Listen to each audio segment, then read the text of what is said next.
जय श्री कृष्णा साथियों। इस YouTube चैनल में आप सभी का स्वागत है।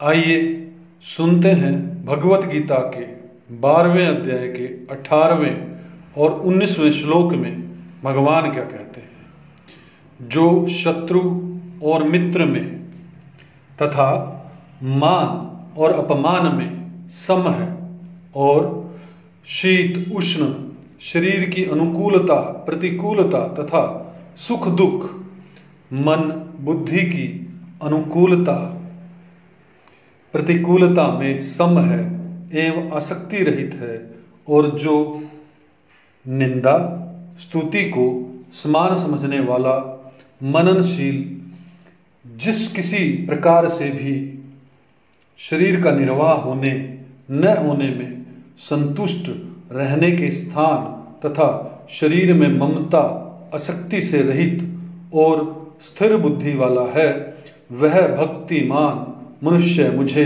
प्रिय है। श्लोक 20।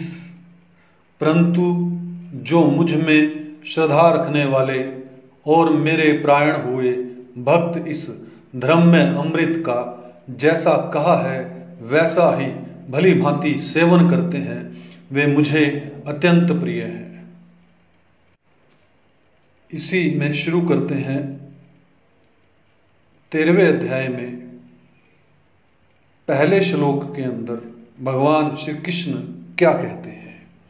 हे कुंती पुत्र अर्जुन, यह रूप से कहे जाने वाले शरीर को क्षेत्र इस नाम से कहते हैं और इस क्षेत्र को जो जानता है उसको ज्ञानी लोग क्षेत्रज्ञ इस नाम से कहते हैं। श्लोक 2।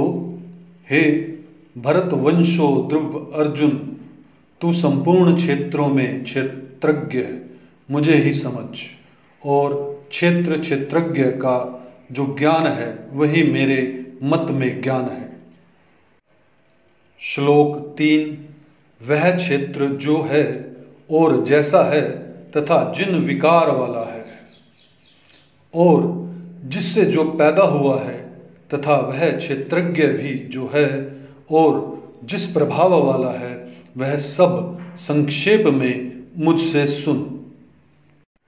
श्लोक 4। यह क्षेत्र क्षेत्रज्ञ का तत्व ऋषियों के द्वारा बहुत विस्तार से कहा गया है तथा वेदों की ऋचाओं द्वारा बहुत प्रकार से विभाग पूर्वक कहा गया है और युक्ति युक्त एवं निश्चित किए हुए ब्रह्मा सूत्र के पदों द्वारा भी कहा गया है।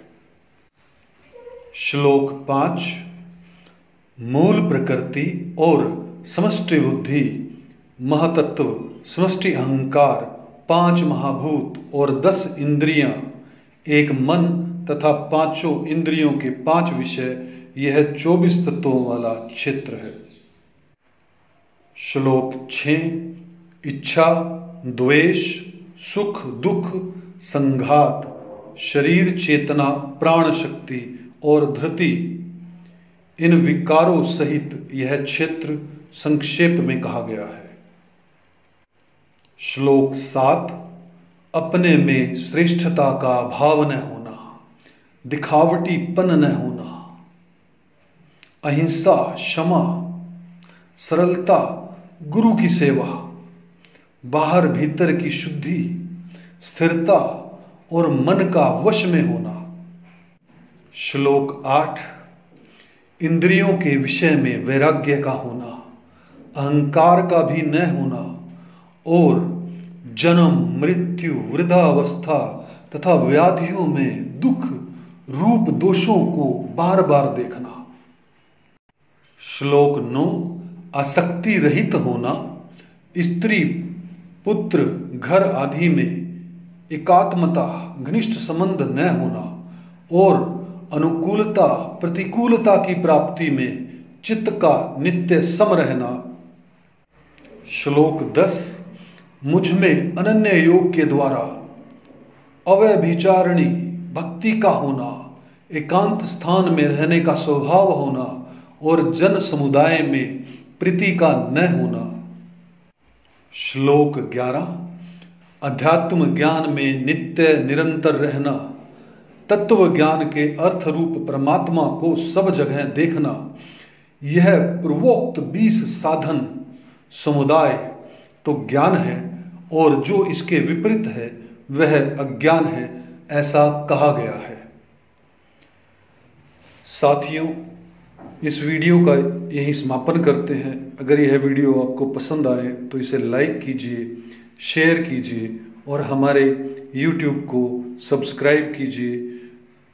भगवान श्री आपके जीवन में सुख फलित करें, ऐसी मनोकामना है।